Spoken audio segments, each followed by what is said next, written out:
gbogbo wa náà láti rí fídíò tí mo ń dúrẹ́tì yìí wọ́n sọ wípé ìyálé ó lọ rèé tú ilé lé ìyàwó lórí mi ìfẹ́ ṣẹ̀mọ́ mọ́pò lọlé olóró lábala sáìdì fídíò yìí lábala pé ìyálé ó pe ọmọ rẹ ní ọmọ àlè ìyálé we always see your children as bastards tó bá jẹ́ ìyàwó kékeré ó lọ ṣe DNA test pé 99.99% 100% ni kò bá jẹ́ 200% ìyálé we always see your children as ọmọ àlè many Zoom sections àwọn tó máa ń book Zoom section pẹ̀lú mi many of those cases láti ṣe rí ìyálé sórí ọmọ àlè tí ìyálé ń pe àwọn ọmọ ẹ̀ kì í ṣe pọ́ mí pé o lọ gbé ọmọ àlè wá ìwọ gangan ní àlè tí ìyálé ń rí fáà sí so most ẹ̀yin ìyàwó kékeré tí ìyálé máa pọmọ yín lọ́mọ àlè tẹ́ ẹ máa sunkún pé kọ́kọ́ lọ ṣe DNA test owó tó yẹ kó o fi jẹun tó máa lọ fi máa ṣe DNA test kò ìyálé ò mí pé o gbọ́ máa lè wá ìwọ gangan ní àlè yẹn so síìsì tó ti rí ẹ nírí àlè ó máa rá àwọn ọmọ ẹ nírí ọmọ àlè ni unfortunately most ojú ọmọ tọkùnrin bí gan ìta ló wà most ọmọ míì tí wọn náà ń bí dànù ilé gan lọmọ àlè so ìwọ tó bá ti mọ̀ pé ìyàwó kékeré ni ẹ tí ìyálé bá ti ń pe ọmọ ẹ lọ́mọ àlè ò ní láti banújẹ́ ìwọ gangan làlè yẹn kò bá jẹ́ pé ó fẹ́ níṣu lọ́kà ni kò bá àmọ́ fẹ́ níṣu ní Colombo àti ní Combo àti Kalambo whichever way tó bá wù kó fẹ́ as long as ìyálé ò rí ẹ bí ìyàwó ọkọ òun ìrí àlè ló máa rí ẹ so ìwọ gangan ní àlè yẹn therefore all the ọmọ tó tara ẹ jáde ní ọmọ àlè as far as ìyálé is concerned tó bá mọ̀ pé ò fẹ́ kó mọ pọ́nmọ́ ẹ lọ́mọ àlè mọ́ ọwọ́ ọkọ nìyẹn wà mo yìí sọ ní Zoom section fẹ́nìkan few months ago pé ọwọ́ ọkọ ló wà ọkọ ló lè stop kinní yẹn láti pé kí ìyálé mọ́ pè mọ́ but ìyálé will keep calling your ọmọ àlè lábala side yẹn jẹ́ n fún ẹ ní instance kan there was a time tí over 10 years láwọn local assembly kan side close to ìlú wa tí mo ti lọ rí wọ́n gbé bàbá kan wọ́n transfer bàbá yẹn olùdarí ni wọ́n transfer wọ́n wá gbá nọ́dá bàbá wa ìgbọ́n wá gbé wọn wá woman kan wá bá mi and ọlọ́run fún mi lórí ọ̀fẹ́ kan tó jẹ́ pé most time ń gbà yẹn tí n bá wà ní assembly kan even tí n bá ní mo fẹ́ gbójú pamọ́ something will just happen and I will find myself very close to the leadership so mo máa ń discuss pẹ̀lú àwọn èèyàn tó ń jẹ́ àwọn leadership ń bẹ̀ woman yẹn wá rí i pé mo close mọ́ one of the wife of the clergy ó wá bá mi pé bàbá tán transfer lọ pé bàbá yẹn máa ń help àwọn máa ń support òun torí woman yẹn widow ni ó dẹ̀ bímọ 4 pé bẹ̀ bàbá tán gbé wá pé wọn kì í sábà mo níṣẹ́ mọ̀ pọ́n ṣẹ̀ẹ̀dẹ̀ ni ẹni tó ṣẹ̀ẹ̀dẹ̀ wọn létí ìdá gbogbo èèyàn mo níbẹ̀ máa ṣiṣẹ́ lé lórí so mo sáà sọ fún ẹni ìyàwó ẹni tó ránṣẹ́ ìgbé wá yẹn pé báyìí wọn láwọn náà máa work on it later wọn wá padà wá sọ fún mi pé woman yẹn pé she's not a widow per se pé because ìgbà táwọn investigate àwọn rí pé ìyàwó kékeré ni ipe so kò ń ṣe widow per se pé àwọn ọmọ ẹ̀yẹn dẹ̀ ní pé bastard ni wọ́n lójú ọlọ́run ọmọ wọn ìsọmọ rẹ kan wọn ìsọmọ pé they are bastards they are illegitimate children bẹ̀ mo ní kí lẹ́yìn tí pastor tán gbé lọ yẹn fi wá máa ń help wọ́n níyẹn ò mọ tó ń ṣe ni wípé so she is not a widow per se bẹ̀ mo ní ṣe bí ẹni tó bímọ yẹn fún ti kú ẹni yẹn náà dẹ̀ fẹ́ ni wọ́n ní ìyẹn ò mí so I was not able to get back to that woman again àfi tó bá rí fídíò yìí ni ó fi mọ reason tí n fi get back so mo over 10 years so based on some belief system ìyàwó kékeré they see them as concubine and they see their children as bastards ṣó ti gbọ́ meanwhile gbogbo ẹ̀yin tẹ́ ń sọ ní comment section pé kinní kan ó fẹ́ kan lọ́kàn ẹ̀yẹ fẹ́ kan lọ́kàn polygyny kò lè lọ tẹ́ bá rò pé polygyny ó lọ ẹ̀ ń tanra yín kò lè lọ because ọkùnrin tó fẹ́ yàwó òun lọ́mọ reason tẹ́ fẹ́ yàwó ó ní ìdí ẹ̀ ló jẹ́ ó fẹ́ tí ó bá ní ìdí ẹ̀ kò ní fẹ́ àbí òye abáyé nísìn àwọn obìnrin míì wà tó ṣe pé àwọn náà gbé ilé gbóná fún ọkọ obìnrin míì báyìí ọkùnrin tó máa seek peace tí ó mọ̀ pé ìyá èyémi ló dé ṣé mo sì ọ́ ni òun ni yóò tún dàǹbarú gbogbo ẹ̀ mọ́kàn lọ ọdún kìíní ọdún kejì fún odidi ọdún 10 ọkùnrin míì wà tó níyàwó tẹ́rù ó mọ̀ bà láti bá yàwó ẹ̀ sọ̀rọ̀ táyà rí ó mọ̀ já tó mọ̀ wò pé tó àmọ́ tí ó tún gbé kalẹ̀ bàbá tó ń sọ eléyìí fún un ṣóyẹ yín ọkùnrin míì polygyny solution obìnrin míì polygyny solution ọlá wípé ọ̀nà táwọn obìnrin fi ń ṣe polygamy tiwọn ó yàtọ̀ ìwọ obìnrin tó bá kọ́kọ́ tó lọ́ọ́ fẹ́ mi is a form of polygamy náà torọ́kọ tó kọ ò tí kú. So ṣe rí tá a bá think outside the box nígbà míì we will just be making mistakes. Ẹni tó fẹ́ yàwó Alhaji Waziri ọ̀hún tí wọ́n ló fẹ́ ọmọbìnrin mo sì ń padà bọ̀ lórí ọ̀rọ̀ ọ̀tọ̀ ọmọ yẹn o òun ló mọ nítorí tó fi fi ọmọ yẹn sọ̀rọ̀ mi ti yé yín so má jẹ́ kẹ́nìbọ̀dì mọ̀ pò kọ́ ọ̀bànújẹ́ fún ọ ọmọ àlè lọ́mọ ẹ máa jẹ́ lójú ìyálé tí bèwúlà ò fi fọn fèrè ìyálé will not stop calling your children bastards so owó tó yẹ kó o fi jẹun tó bá lọ fẹ́ fi ṣe DNA test ó kàn máa kó bára ẹni obìnrin tó kọ́kọ́ tó lọ fọ́kọ mi tó dẹ̀ jẹ́ pé bẹ́ẹ̀ ló ti rí ayọ̀ is a form of polygamy torọ́kọ tó fi lé òkú ọkùnrin tó ti bímọ rí tẹ́lẹ̀ ìgbà kan kódà bó fẹ́ single father náà is a form of polygyny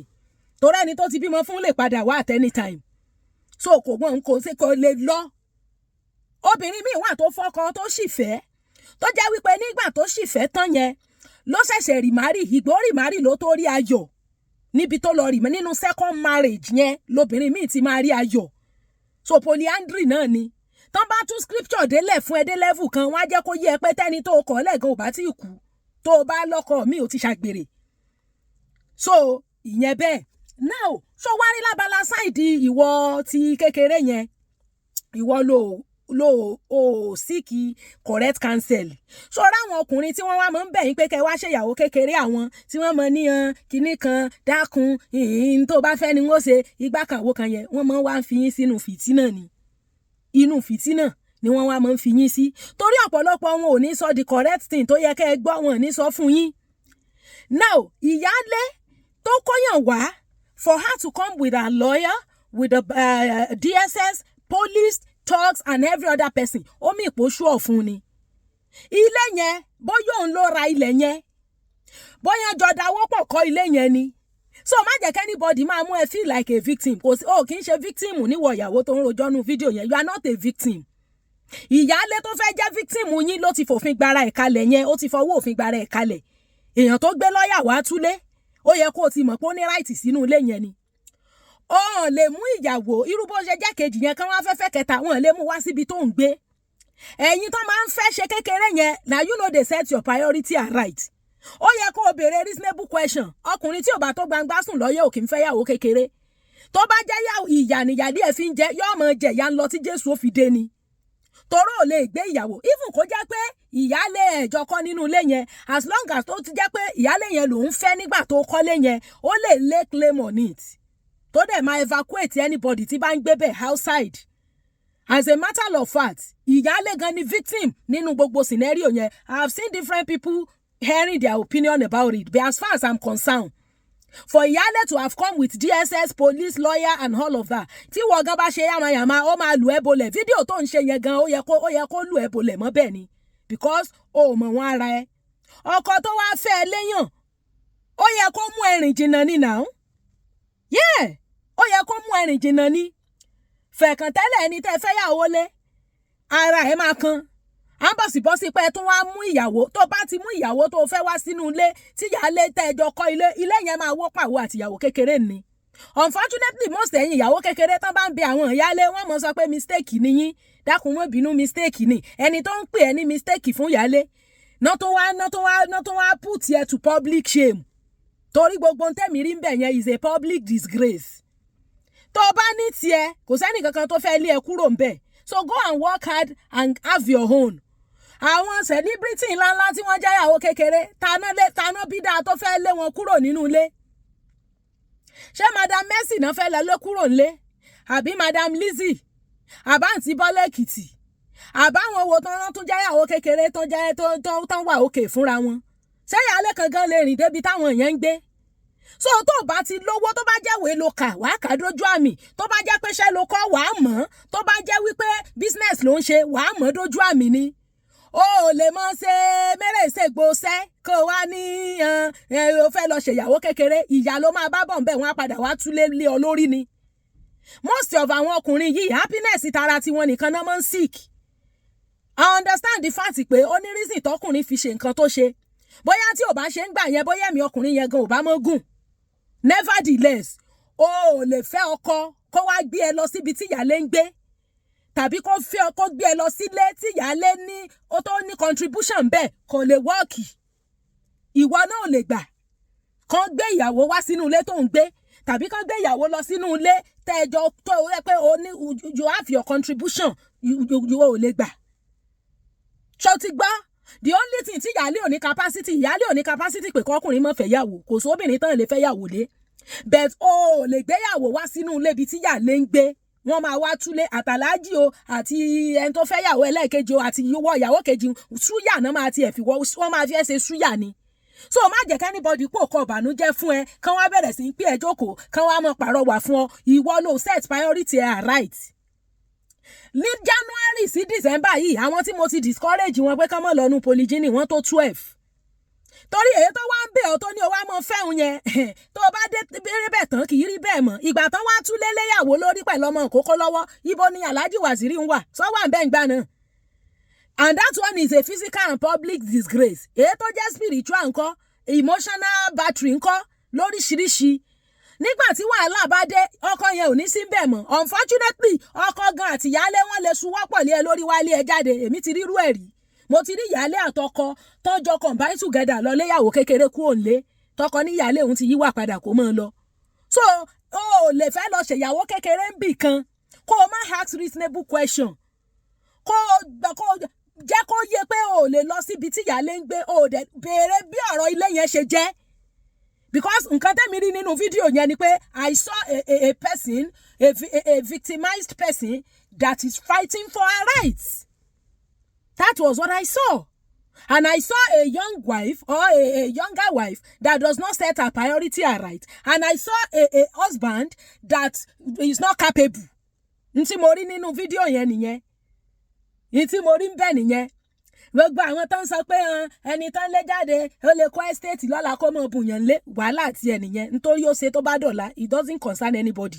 Ìwọ tó fẹ́ lọ ṣèyàwó kékeré ló ti máa mọ̀ pé ìsídà kó lówó tiẹ̀ lọ́wọ́ kó lè dá ìṣẹ̀mí ẹ̀ ṣe láìsọ ọkọ gan bẹ̀ lọ́wọ́ gbogbo àwọn tó ń ṣèyàwó kékeré àwọn tán ló lọ́tán látán tó gbangba sùn lọ yẹ ni. Àbí òye ọba yìí ní ìsìn. So bó ti jẹ́nu kò sí ìyálé tí ò ní wá lé ọ sígbó tó bá jẹ́ wípé ó nípìn nínú ilé yẹn.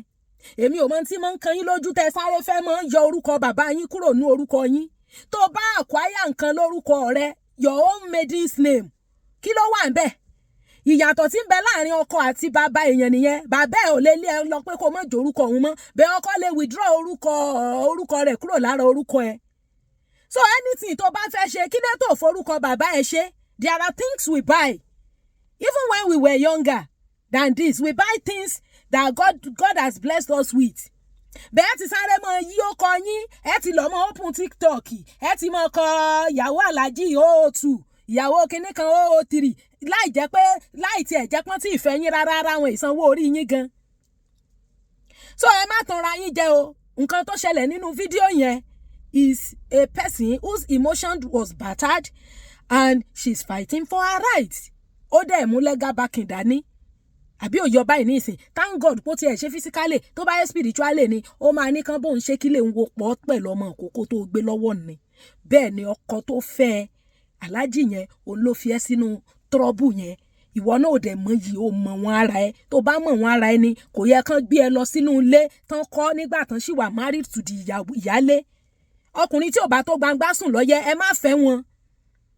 Bẹ́ẹ̀ lábala sáìdì polygyny ọ̀nà polygyny ní solution ìgbésí ayé ẹlòmíì. Ìyálé tó ti di òòṣà sínú ilé tó ti degungun ẹja kò ṣe é lé lọ kò ṣe é kọ̀ lẹ̀. Ẹni kan má fẹ́ yàwó lé yẹn. Ẹlòmíì tán bá fẹ́ yàwó lé ogan ò lè rí ilé ọkọ gbé. Ńgbà bá fẹ́ yàwó lóbìnrin míì lórí ẹ̀ ó tó pé wá. Obìnrin míì tí ò bá lọ sílé ọkọ míì kò lè rógo ayé ẹ̀ lò. So we have to think outside the box. Tó bá jẹ́ pé in those days some 10 or even 5 years ago ni there are many things tí òye wa ń gbà yẹn. There are a lot of people táwa gan ti dẹ́yẹ sí nínú ọkàn wa tá a kàn déédéé tá a dislike wọn all because pé I feel pé bóyá the kind of marriage tán ṣe. Eventually we started understanding that life is more than the 4 walls of our own belief system. So àtẹni tó fẹ́ yàwó àtẹni tó fẹ́ yàwó lé àti ìyàwó tán fẹ́ destiny kálukú ti wà sealed. Ìwọ ni kó wá bó ṣe máa ṣiṣẹ́ whatever tó bá ní let it be in your own name. Má kọ Mr and Mrs kankan sí property tó mọ̀ pé ìwọ ló ṣe Ọlọ́run ló ṣe fún ẹ. Bẹ́ẹ̀ ni so bó dẹ̀ ṣe jẹ́ nìyẹn a máa explain better lórí Friday chat wa lórí live stream so that we'll be able to call people in, people will be able to hear their opinion, and thank you so much.